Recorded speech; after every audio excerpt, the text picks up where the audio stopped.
Hi, I'm Alison. And I'm Taylor. And together, we're the Anxiety Chicks.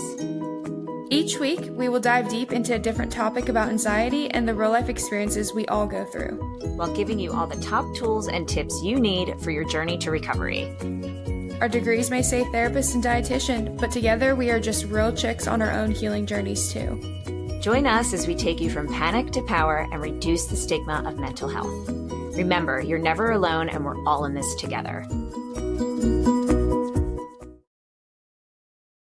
Hi, everyone. Welcome back to the Anxiety Chicks podcast. I'm Alison Sapanera.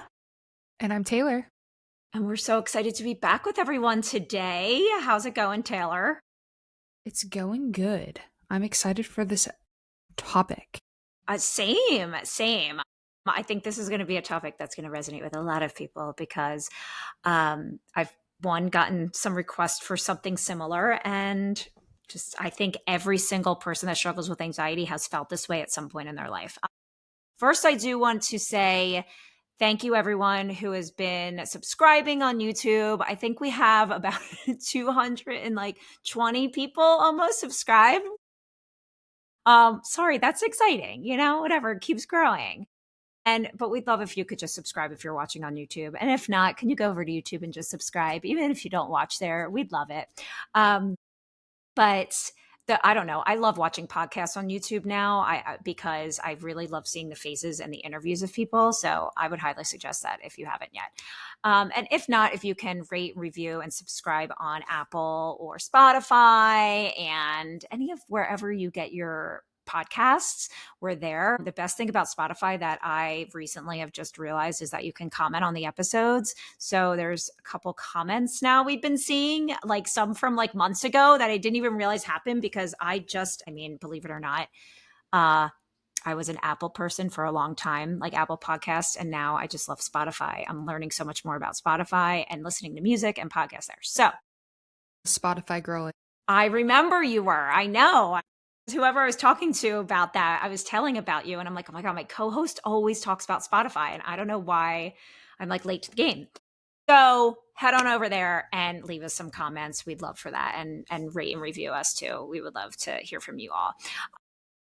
Okay, but without further ado, let's talk about when you're the strong one, but then you're secretly anxious AF. Okay, so when you hear that topic, like without even just like us going into it, Taylor, what do you think that means when I say that? You're the strong one, quote unquote, but secretly anxious AF. To me, it seems like the person who you wouldn't think is struggling or anxious, and they're always the one who has it all put together, and you're like, oh, they're fine. They're the fine friend. They always have everything under control. In fact, they have everything so under control that they help all of us stay under control.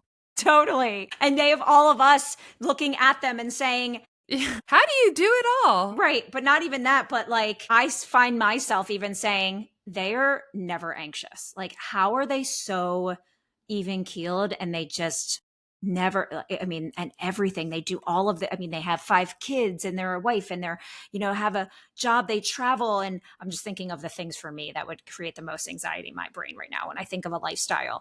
I just think to myself, how are these people doing it all, quote unquote?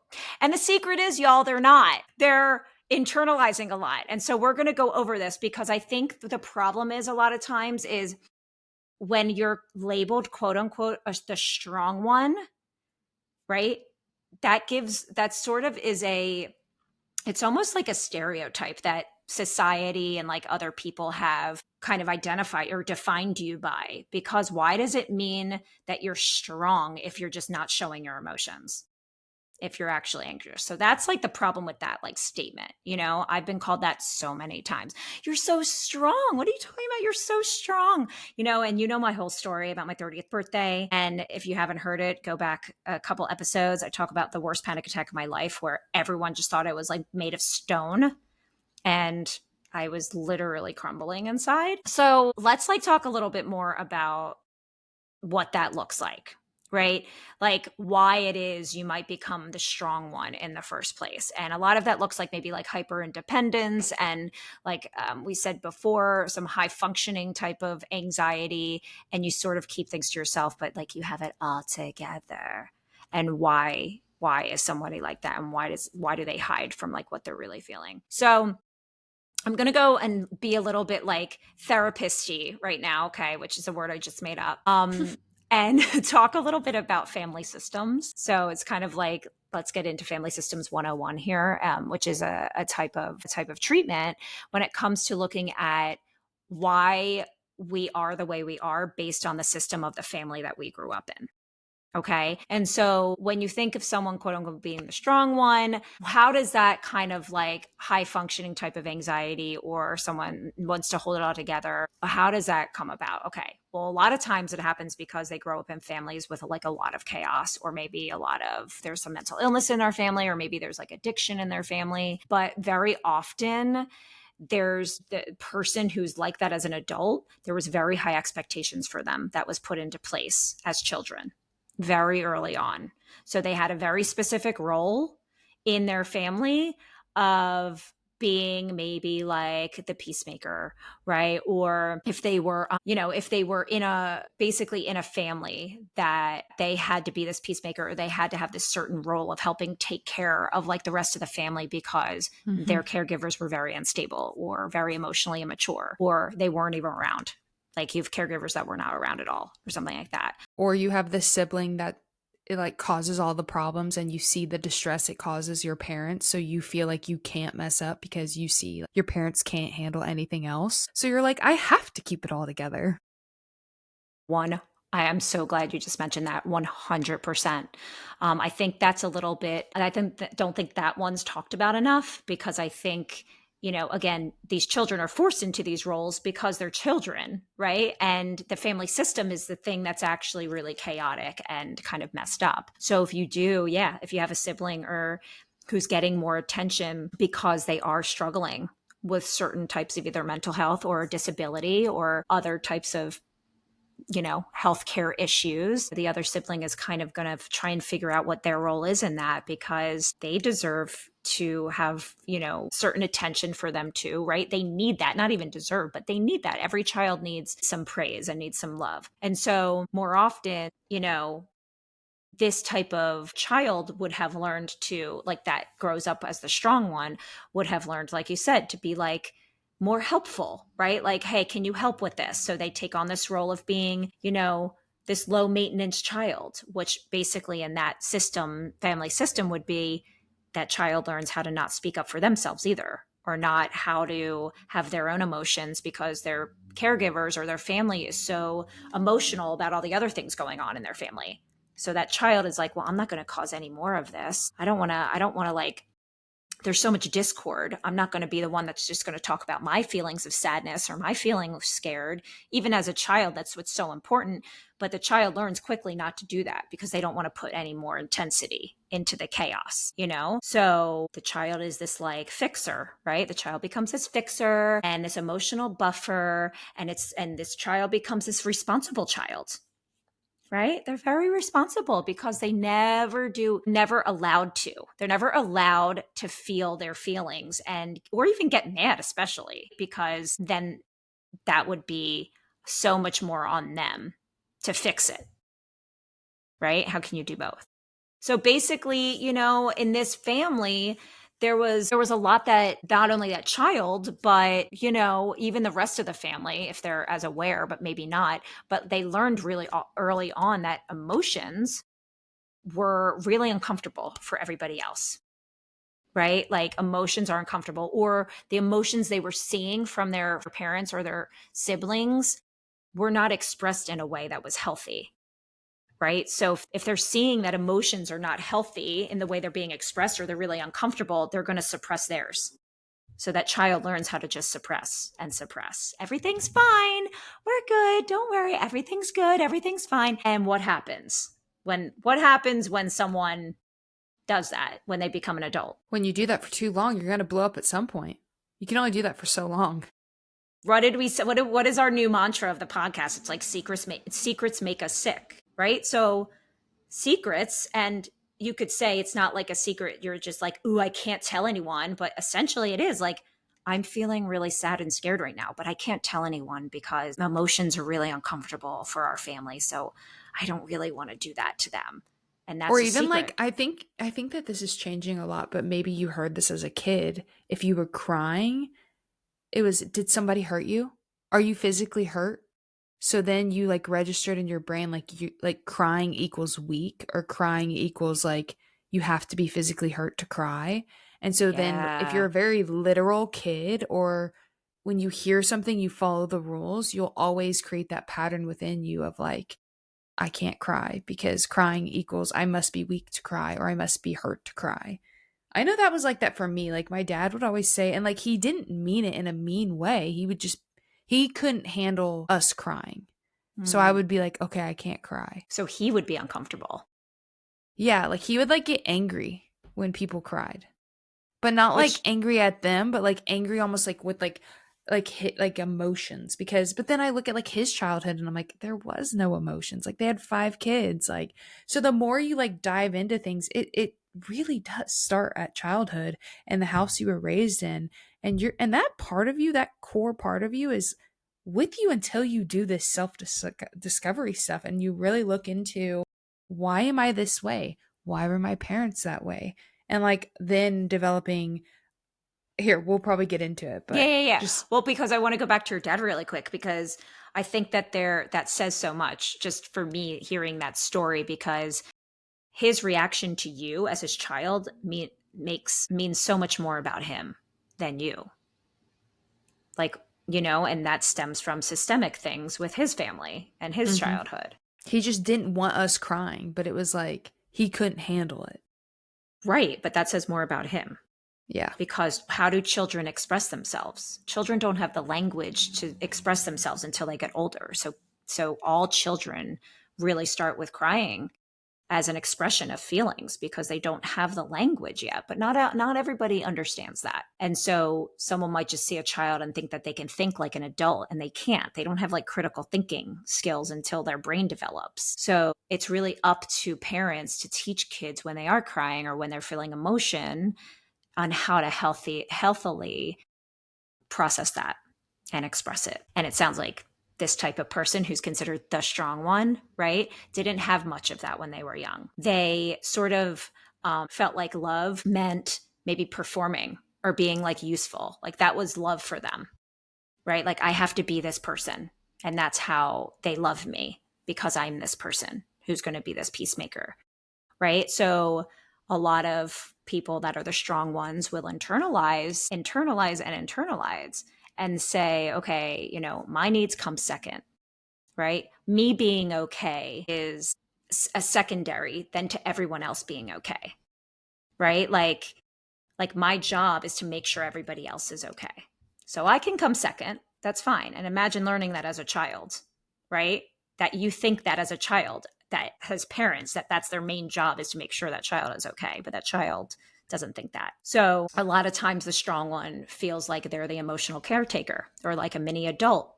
And, we talked about hypervigilance in one of our last podcasts, and there becomes this chronic hypervigilance with these type of children and adults that are these strong, quote unquote strong, because they feel like they have to be the emotional caretaker, and this sort of role becomes their identity.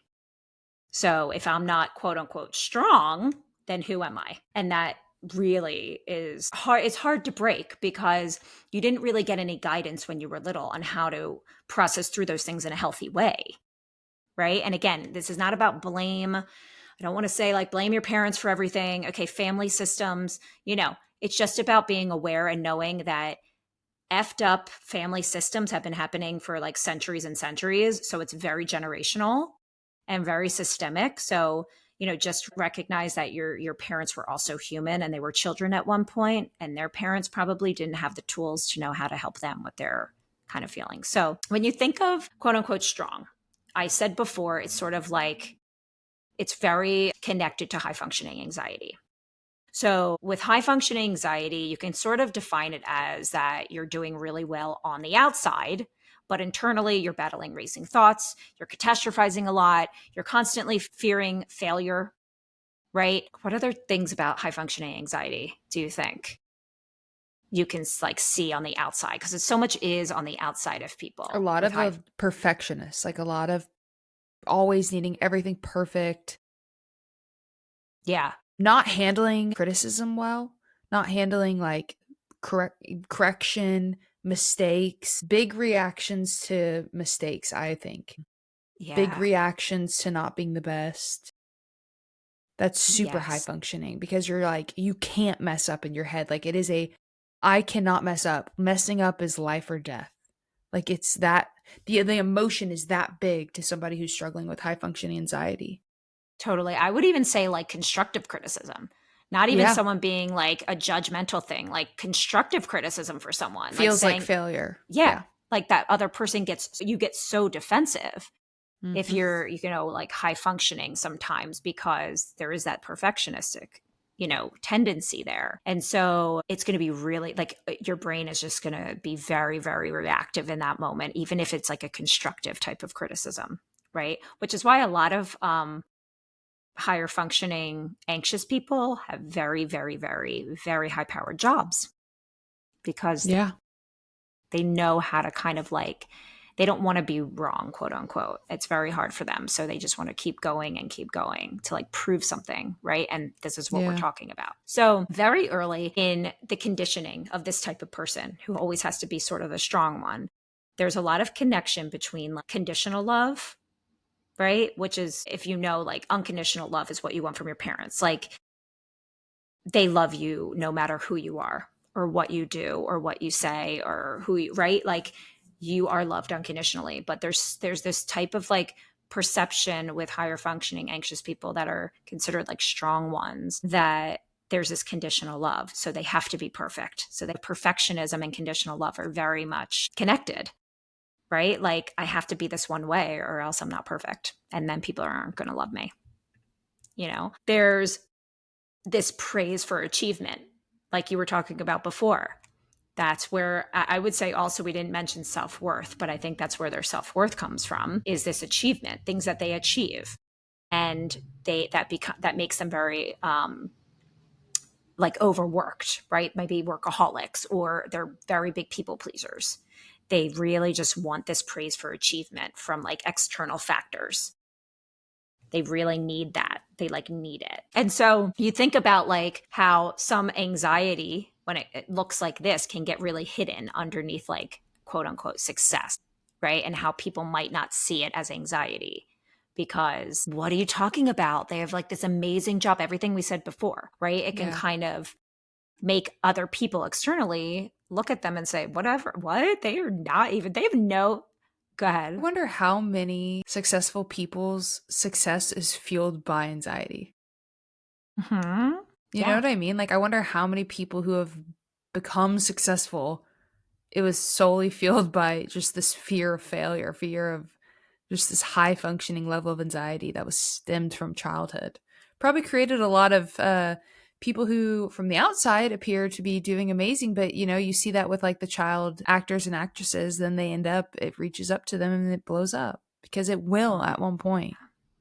I mean, I wish there was sort of research on that. I would love to Yeah. see it too, because I mean, how truthful would people be if they're like Yeah. high powered people or like celebrities? Who knows, right? I don't know how truthful people would be. But I can tell you that unofficially, my opinion Hmm. is that all of them have some of that.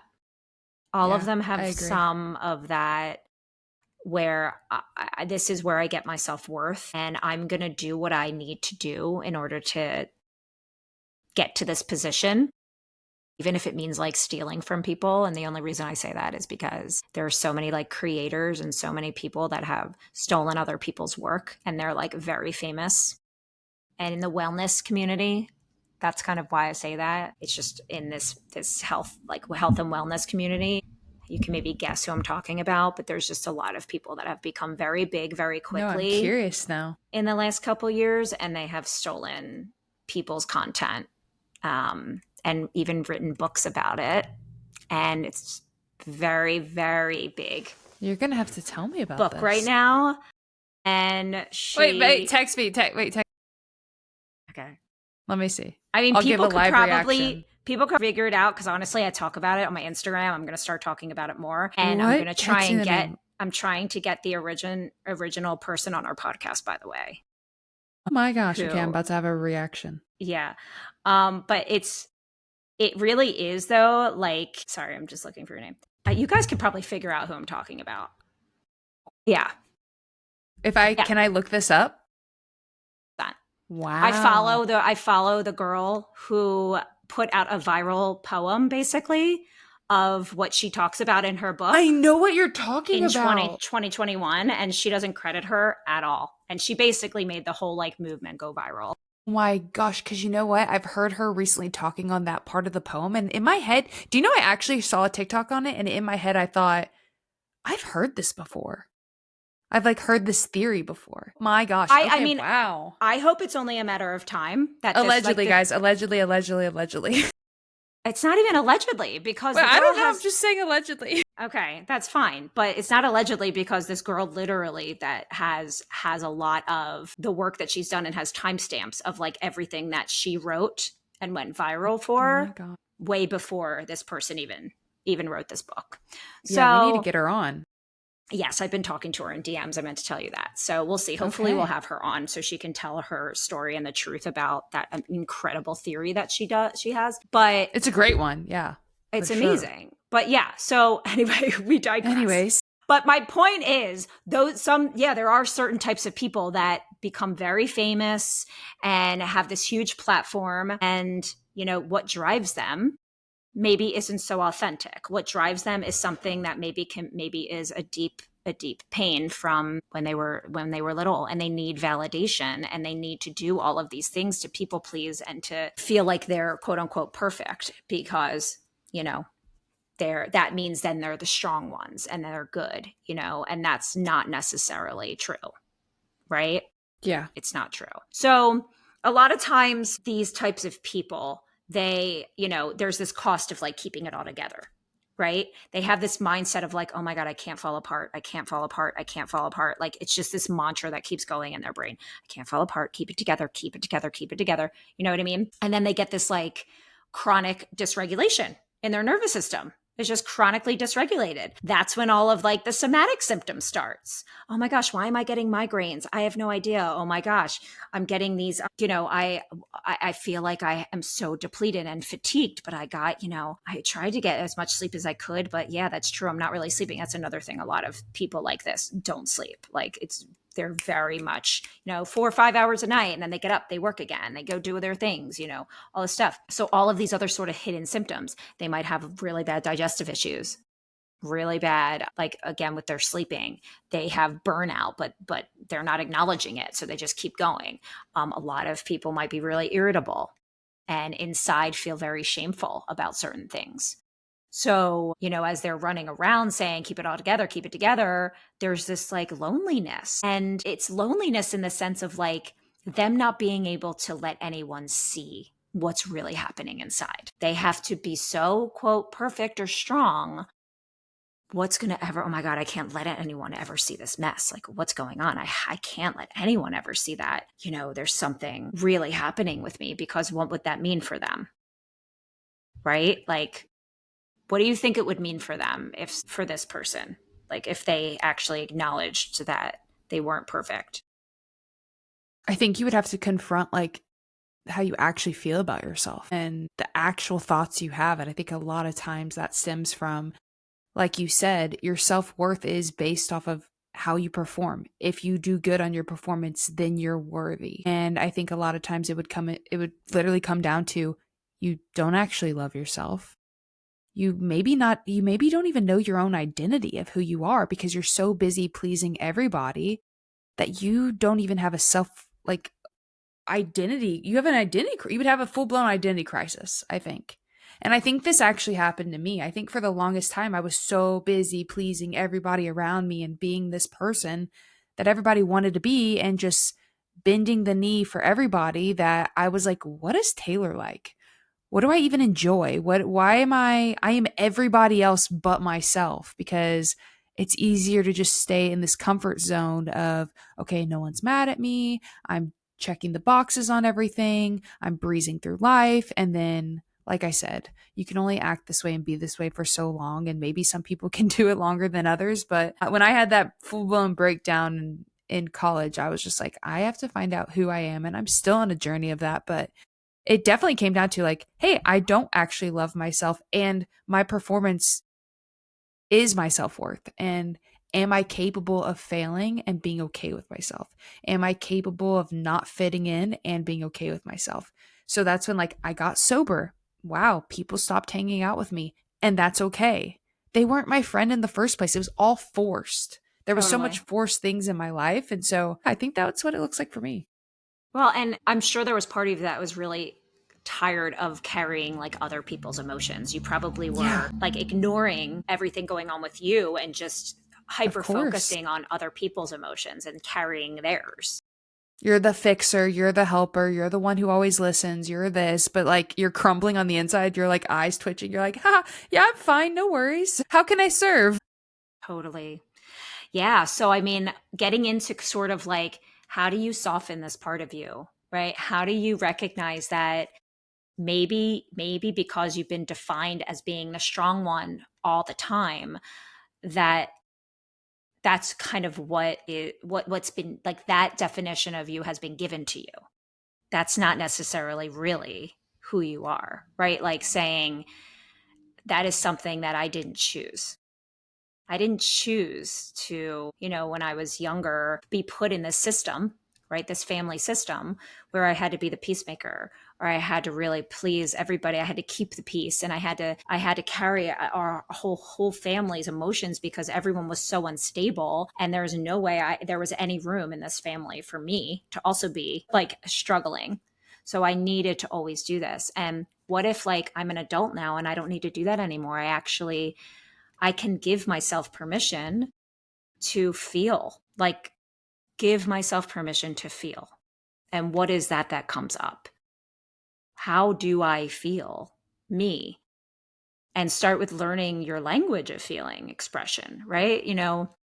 Get a whole feelings list and think to yourself, how am I feeling right now? Am I tired? Am I lonely? Am I scared? Right? Get very comfortable with talking about you, and do this maybe in your journal or with a therapist, but not like with other people. Do this as for you, because then at least you're able to not sit and think about, well, wait, is that right or not? Because I think there's some people that will process this with their friends or family, and they're looking for them to tell them how they feel. You know what I mean?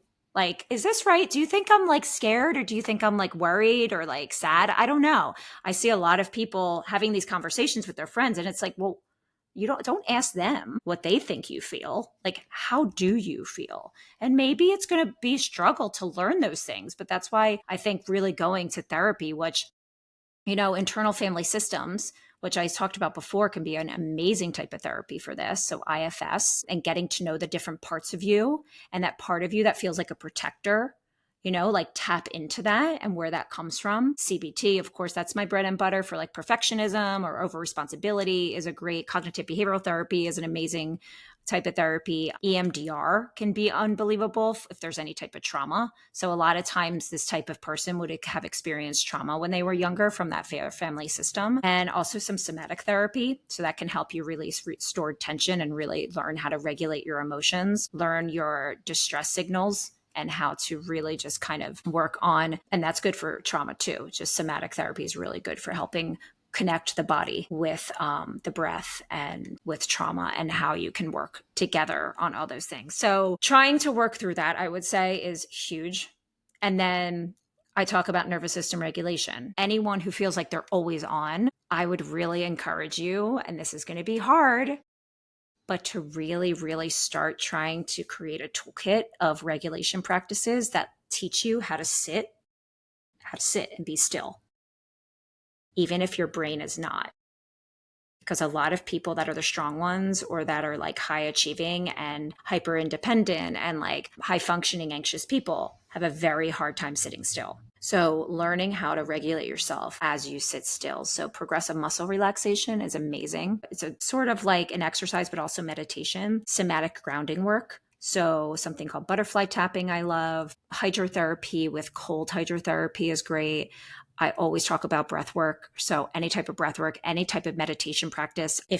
I have an amazing episode I did, I feel like a couple years ago at this point, all about starting and sticking with a meditation practice. So if you're someone that struggles with hearing the word meditation and you feel like you want to like run away really fast just because I said that, DM me at the Anxiety Healer. I will send you that episode. You can look for it too. You can search for it, but it is an amazing one. And it includes a meditation actually on the episode. That is a good beginner's one. So also thinking just about like reframing the brain, right? So in cognitive therapy, I talk a lot about like reframing the thoughts that you have. So maybe start thinking about, having the thoughts of like, I'm still safe, even if I'm not needed right now, even if, I don't need to be the thing to